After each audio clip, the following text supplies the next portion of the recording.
Welcome back to the Nightlife Podcast, Season 4, Episode 7. Guys, today I have a call with my friend Lina Restrepo from Infinity Personnel. We are going to have a conversation about a sore subject, which is, this unemployment and the issues and how we can go about to finding, new job, new opportunities, what it is that we should be doing at this time. And also, we're going to touch on a different subject, another matter, which is what we're going to begin the episode with, which is a product that she has that caught my attention that is called Test My Drink. So, without further ado, let's begin. Lina, welcome to the Nightlife Podcast. How are you? Hi, Julio. Thank you for having me. I'm good. And yourself? Dude, long time no see. How good to see you. Good. Good, Um, good. so anyway, guys, Lina is a good friend. She's from my home country of Colombia. We've known each other for a while. In the nightlife industry, you get to meet a lot of interesting people. And Lina was a client, as a matter of fact. Someone who I believe didn't go out too much, but when she did, she was always going to our venues. Your Uh, venue. yeah, and you know what? I was thinking before I got on this call with you that there's one thing that kind of makes sense as to one of the projects that you have going on, which is the test my drink thing, something that I saw on your social media, and I want you to tell me a little bit about it because you are somebody that I remember when you would go to our venues, you would always tell me and Gustavo Quilla, my partner, that you felt that if you went to our parties, you were safe, Exactly. but you felt super comfortable coming to us and being, where we were, and you knew that you would be safe there, and that's something that you wouldn't, get everywhere else. Um, for us, it's been something that we kind of, always see, I guess, because we stay away from doing any kind of venue event, the type of crowd that we handle and all that kind of thing, that we don't see a lot of bad stuff, I guess. But we do know that stuff happens in the industry. So I love to hear a little bit about Test My Drink. What is that about? Yeah. Okay. So, like you mentioned, I've never been the party girl, but whenever I did go out, it was with you guys because, yeah, I did feel safe because there's many bad people out there and anything can happen, right? Especially at clubs and being, a woman, you're exposed to so many things. And even guys, like a guy can drug another person's drink, either to steal, to, I don't know, get with their girl or something. Right. So one day I was Take advantage. yes, exactly. So one day, my mom owns a spa, and I was there with her, and we were about to leave, and a guy like knocked, and he said, "Oh, do you have a spot?" So my mom was like, she looked at me, and I was like, "Yeah, go for it." So it was this person. His name is Johan. Forgot the name for a second, and he started telling me he's also from Colombia. So he starts telling me, "Oh no, is that tomorrow I have an interview with Al Rojo Vivo?" And I was like, you know, minding my own. I was like, "Hey, Right. but what do you do?" And he's like, "Oh no, well, I work for corporate America, but I also have a side business that's called Test My Drink." And I'm like, so it caught my attention. I was like, "Test My Drink, what is it about?" And he's like, "Oh, it's basically actually I have it here. Okay. So what it is you can test if your drink is being compromised with drugs. There's, I believe, three types of drugs that can be identified. So Okay. let's say you take some drops from your drink and you tap it here, and if it turns blue, then it means that your drink has been compromised. So when he showed me this, I was like, "Oh my God, give me your business card." Right. And from there, like we got together many times, and I told him, like, I see so much potential in this because it's something that happens every day, and you don't know whether your drink is being compromised or not. Like you might feel bad the next day, and you probably think it's a regular hangover, but Right. it's not. It can be that your drink was actually compromised. Right. So, Do you and know from having conversations with him and working with with the test my drink, yeah, any numbers, statistics, or something as to where it happens most? Is it more like college kind of things, events, or whatever, or is it clubs yeah, or it's actually in fraternities right? happens a lot, a lot, a lot. I remember when I first started posting it on my personal Instagram. I knew this because one of my ex-boyfriends had told me about a guy that happened to, and I didn't believe it. But when he actually commented like in a private message saying, "Oh, it actually happened to me," Right. um, we don't know what happened, but he woke up in a hotel with two guys. So he doesn't know whether he was raped. He Wow. like crazy, crazy ideas. They stole his watch, his wallet. Wow. Yeah.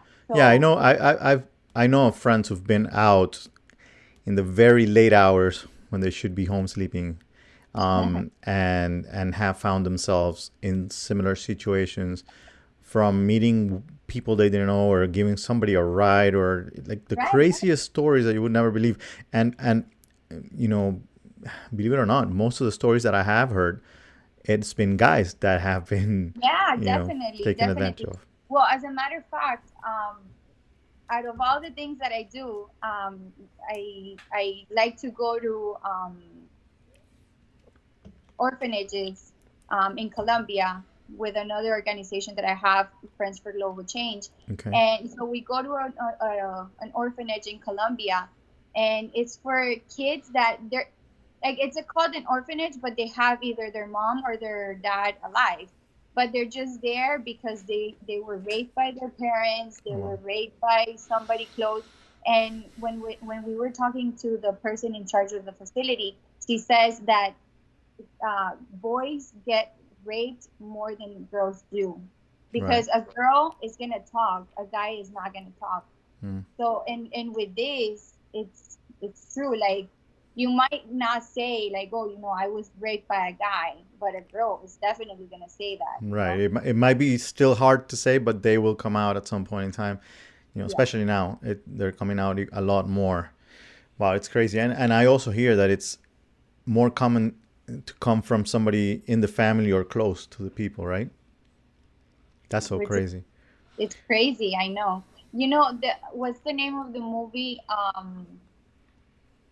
that Cardi B did? Mm, Um, not sure what we're talking about. Which one? well, it's about this. Oh, okay, no, haven't. It's a group of strippers, and they use drugs to drug the Wait, is client. that the JLo movie? Right, the There. J Lo and Cardi B. What's the name Yeah, of that yeah. movie? No, I don't remember the name again, but now I know what you're talking about. Yeah. So yeah, I was after that, I I, remembered JLo doing the pole dancing for a second. So, of course you do. but yeah, again. See, again, that's a story of women using it. Take advantage of men. Of course, you're gonna. It's both ways. And it's something. Have you spoken? There you go. Hustle There you go. called. Hustler. Have you spoken to people at clubs ever? Because I feel like they would be against having it Yes, somehow. You know. yes, yes, Um, definitely, because they don't want people to have the wrong impression that maybe they can get their drinks right. compromised there, which is totally understandable. I think it would work better because at the in the bathrooms that you have like the person Right. with, so that'll be like a good example. It's Of that. prevention before the condom. Right, right, You right. know. So I wish I could show you because okay, so this is on sale on Amazon and on Walmart, Okay. and it comes 10 of the strips, right? Right. But we also have that you can put like behind the cell phone, so Okay. you can just and this doesn't expire. Like for example, this one is valid until 2022, so you Okay. can have it there for whenever, or even in your wallet or Right. anywhere you can have this. But Yeah, all right, I didn't know this existed. So it's very interesting, and I think it's something that it's needed. I think the industry needs to start looking at certain things, a little more openly and not be afraid of what people may think or not. We need to make it as safe as possible for everybody in the end, in the long run. I think it is something that could be in the bathrooms. Definitely there could be, access to it very easily. I also think there's people in the industry who should be having this around them because they are also at a very, very vulnerable yeah. situation. A lot of the times, we're handling money while we're here. People may be standing around just, It doesn't waiting. have to be mainly for sexual reasons. Right. No, Like no, there's many. ready for no. Correct. Anyway, so this is not really the main reason that I asked you to come to the podcast. It's really your new. Wait. Hold on. Okay. I wanna say something too. So what our idea, since it's a little hard to get into clubs, so our next idea and proposal is to take it to universities with like a personalized logo. Got it. So yeah. I that's definitely your first, point of entry. It has to be. It is probably. I mean, I don't know why, but definitely in those situations and at that age, people do dumb things. Not knowing the damage they're really doing. They don't even know what they're using it for at some point in time, and they end up getting mixed up in worse things that they thought they were actually doing, thinking they're doing a prank, and it ends up, going bad. So there are so many, because I'm hoping that some of the people that do this aren't really, really, really bad. They just make mistakes. Let's call, rape, and although that's another level. But people that may think let's drug this person and make fun of them or whatever, and they take it to the next level. That's a big issue. So yeah, I think you gotta come in through there, and I'd love to check it out to see if I can help Yes. bring it into the nightlife industry for sure. So the real reason that I brought Lina onto the podcast is because we are going through a really, really hard situation here with COVID, and this crisis is something that we don't know how long it's going to last. Yes, we are starting to reopening many places around the world. Here, actually, we just came back onto the next phase one more time, which is reopening restaurants at 50%. Bars are still suffering, but I guess we'll come back soon. Again, we have to make sure people want to come back, and so a lot of people have been let go. A lot of people are unemployed right now in the industry, and it is an industry that usually doesn't it hasn't gone through something like this, where you don't know what to do. There's a lot of people that all they know, is this, bartending or waitressing or promoting or being an owner of a bar, whatever it may be, but in the industry.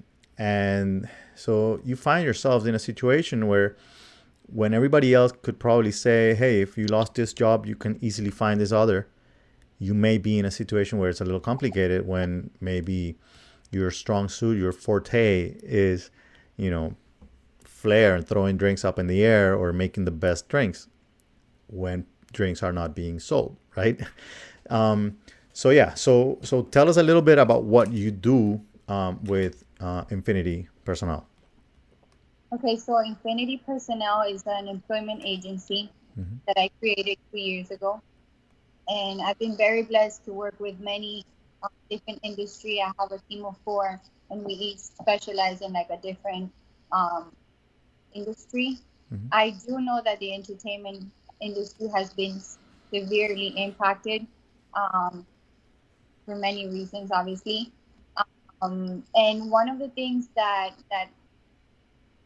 I'm doing to like contribute to what's going on is I know it's very hard to find a job, like you said, if you're a bartender or if you're a singer for like the bands at the clubs. Mm-hmm. You don't have an additional source of income. I think now it's a good opportunity for people to know, not to think, to know that it's so important to have more than one source of income, Right. because anything can happen from one day to the next, right? So that's why I partner with the academy, which is an IT school. Wait, say that again, because I think I lost your voice for a second. What's the It's name? called it's called the academy. So Okay. it's an IT school where you can get certified in cybersecurity, um, A+. There's like 10 certifications, which usually it costs money, but if you show them that you're 100% unemployed and willing to take the courses, you can get certified in as little as 3 weeks, and that's going to help you be more employable in the future. Because right now, since everybody's working from home, that's the industry where more jobs uh, are being They're not coming back, pretty much. exactly. Not for now, at Exactly. least, right? Right, right. But so the IT industry right now is like a really good industry to get into, and maybe like if you were in the nightlife industry, you can join a company where you can do marketing, or you can create PR. content. Exactly. PR, freelance. So I think that would be a good Let me choice. ask a question. Is it easy? Because I know that a lot of people that are in the industry love the industry. They're passionate about the industry, and they can't wait till things reopen and get back in there. And honestly, I have to be one to push them to do that also as well. Even though there might be some that are going, there's no way, I can't handle this kind of thing again. I have to make sure that I have something stronger that I know I'm not going to lose or whatever. The only thing that you can do is really build your own company in that sense. But then again, it could go bad too. So but are there jobs that people could take temporarily Yeah, also? And yeah. this is something that also goes through someone like you, for example. Yes, so I handle direct hires and temporary contracts. So a temporary contract is between 3 and 4 months, or 3 and 6 months, and it's definitely going to help in your resume, because that way you don't have a gap and Right. you can just be a freelance somewhere else. Right. Right. Um, Wow. So how hard is it for some, like, what if somebody who's been doing this for a long time, and they're a bartender, they've been waitressing, or and they've been out of a job for the past 6 months, and their resume, you look at it, and all it says is that I was a hostess here, a bartender here, a waitress over here, um, and they want to find something else. Um, how hard is it if they go on their own to try to find a job without using the help uh, of a professional in that sense? No, it's not hard at all. It's not hard at all, because you don't necessarily need a recruiter. Um, But I don't see why you wouldn't use a recruiter, because if you're looking for a job and this is something that's not very clear to people, which is unfortunate, because my services are free to you. The person paying me is the company. Got it. And for example, I have, even before the pandemic and now, like I contact people for jobs, and they say yes, yes, I'll go to the interview. After presenting your resume to my client, after my client getting back to me and say yes, I want to interview this person, either via Zoom or via in person, or the second time was the first time was in person, and then they want a second interview in person, and they don't show up, and obviously it makes the recruiter look bad, because Right. the person didn't show up, right?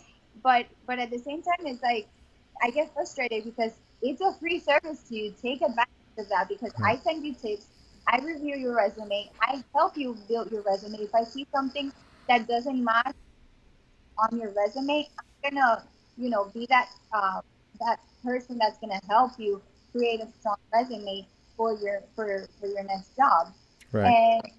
And And so, no, you don't need a recruiter for this. If you build a good resume and in the summary, even if you don't, if you have experience in only bartending or being a waiter, a waitress, whatever, and you wanna take a leap of faith and apply for an assistant position or any other position with a strong summary on your resume, I guarantee you that if it catches the eye of the hiring person, you're Right. gonna get. How did this idea come about of building of opening this company? Because you were in what, finance, was it? Banking. Yeah, so I come from 6 years in private banking. It was a great experience. It was a great experience, but I always wanted to get into HR. I started at a very early age, 19. I was making very decent money for being a 19-year-old. So I just stick to it. I know you always paid for your own drinks. That's one thing I know for a fact.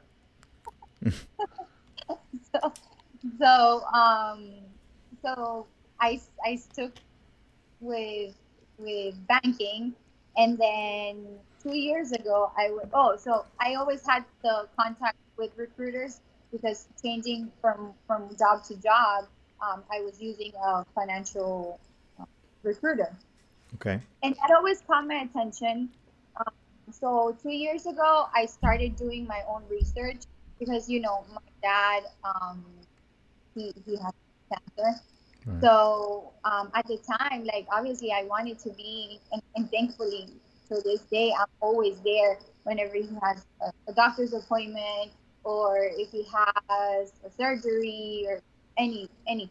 Right. So I wanted to have that flexibility to be in those times of needs for my family, and also like in the future when I have my own kids, right? Right. So I started thinking, and I remember telling my coworker at the time, and I was like, "Let's do this. Let's do this. I have this idea. Let's be recruiters." And she was like, "Yes, but no, but yes, but no." And I understand because she has two kids. I don't, Right. so I don't have nothing to lose, right? Um, so I took a leap of faith, and I'm so very thankful that I did because I did my research. I focused on the industries that I want to work with, um, especially coming from a financial background. So I know all the positions, the requirements. So I started with banking, and then I moved forward to aviation, and small businesses because I'm a boutique agency. Right. So I wanted to also work with small companies, and that's what I've been doing. So let me ask you something. I have the one thing I haven't seen, and I might be wrong about this, but what I have not seen is an agency that focuses on jobs in this industry per se. I mean, I don't know. I don't know if they're called anything different or whatnot, but it's very hard for like, and I know like a lot of people go to, for example, LinkedIn to find jobs, and it's one of the best platforms for that. But when it comes to the hospitality industry and entertainment, There, especially, there are. no, there are, yes. I remember a friend telling me about it, but I was never into that. But Right. being like a promoter or like a promo model, Right. for wines, Right. for Bacardi, Right. So for those things I've seen more. Yes. Yes. And they're dealt more like a modeling agency kind of thing, or very, like, entertainment. yeah, but it's also the same like a It's recruiting or recruitment. staff. So there's a big difference between staffing and recruiting. So Hmm. staffing is for events, Right. and recruiting is mainly like corporate jobs or office related jobs. Got it. So, well, I mean, I'm just thinking here out loud, but I believe there will be a need for a lot of people very soon, because a lot of people that are waiting for their jobs, they may end up finding out that those venues decided not to open again. They have to find a new one, and they're gonna try to get something in the industry anyway. Um, I also think that it's a good time for anybody who's in the industry to be getting, a better education, even about about the industry itself. So, Um, maybe if you were a bartender and you've been bartending for the past 5 years, maybe you get ready to become a bar manager when you come back instead of a bartender and grow in the industry, and any position. Just think about that. What would be that next step? Start getting ready for that, the possibility of taking a step up, because people may also be leaving the industry and not coming back who were in that position. I think, the two are going to be happening for sure. But the yeah, one, I think there's so many opportunities that you can do. I don't know, create a YouTube channel and do tutorials, or like if you're a mixer, or create like a small group and do one sorry do group classes. right. Or I remember my aunt called me last week, and she told me that she took an online course in Colombia about like soda drinks, how to make. So, and I was like, oh, next time tell me, because I mean, you can't go anywhere, so might as well, learn new things. So I Yeah. think that's another like good opportunity to create content on something that that is your expertise. So There are courses, out there, coaching on any subject, that you could think of.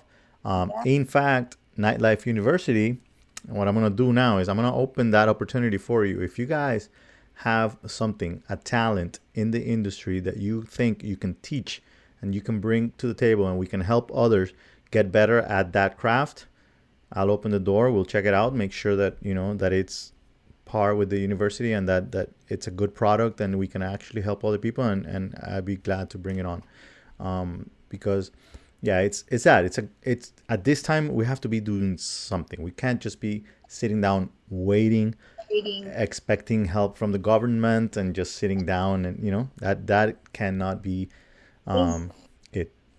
it's just a matter of being creative. Right. I believe. How did BoxyCharm start? You know about BoxyCharm, right? The box that you receive in the mail, and it's like $22 a month, Mm-hmm. right? And I've seen so many things like that, and it's such great ideas. So what it is you pay a monthly fee, Mm-hmm. and you receive makeup, Right. that costs $80, Mm-hmm. like for 5 products. So the whole box value can be maybe $100, $120, and you're getting it for $22. But Wow. obviously, it's volume, right? So Correct. that's what they care. But you can come up with something like that within your industry. Like, Mm-hmm. okay, for example, make a box for date nights. So you have drinks, you have I don't know, gummies, you have things like that. I think it's just a matter of being creative, Right. and you can make a lot of things work. Yeah, memberships are the future for sure. I mean, it's where everything is going. Everybody has some membership going on. Everybody's, at least Netflix, we're all paying for, right? Oh, So yeah, I believe that too. I'm actually creating my own, just so you know. It's that's coming out pretty soon. nice. Lina, thank you so much. I mean, I don't know if there's anything else that you would like to say to our viewers, listeners. I mean, if they have any questions, they can always reach out. My Where can they Instagram. find you? So my Instagram is at Infinity Personnel. I'm always putting tips. I've been invited to many podcasts, either for LinkedIn or how to create a good resume. Mm-hmm. And whenever, I mean, they can always come to me with questions, Right. or I can review their resume, give them tips. Um, One I'm always, question regarding a resume. okay. Should people exaggerate? No, Okay. no, no, definitely not. Okay, good. Because then when the person is doing the interview, Right. they're gonna make a fool They'll out of it. they'll know they don't speak Japanese. Definitely. Exactly. All right. Exactly. Guys, so remember, you can follow me at the Nightlife Entrepreneur on Instagram. You can find all the courses at nightlife.university, the podcast as well, or at nightlifepodcast.com. And remember to get the book on Amazon, The Nightlife Entrepreneur. Lina, again, one more time, thank you so much for coming, Thank you. and I'll see you guys next week. Thank you. Thank you.